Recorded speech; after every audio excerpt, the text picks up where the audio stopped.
I think it's important to understand that for several years now, what we've been seeing is a slowly unfolding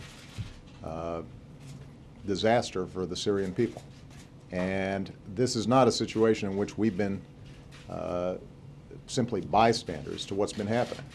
The only way to bring stability and peace to Syria is going to be for Assad to step down and to move forward on a political transition. Even separate from the chemical weapons issue, what's happening in Syria is a blemish on the international community generally, and we've got to make sure that we're doing everything we can to protect the Syrian people.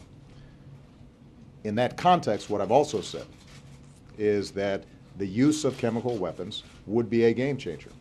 What we now have is evidence that chemical weapons have been used inside of Syria, but we don't know how they were used, when they were used, who used them.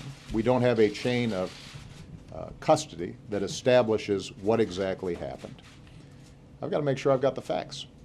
That's what the American people would expect.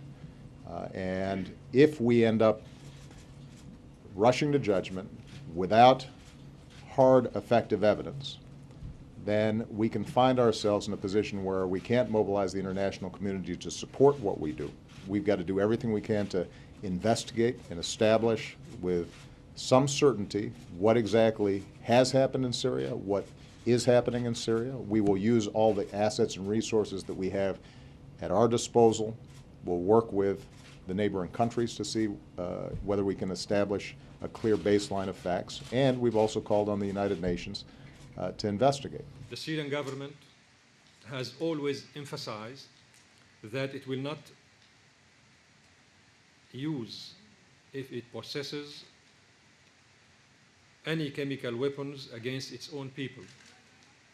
The Syrian government is still willing to receive the investigation team in even less than 24 hours.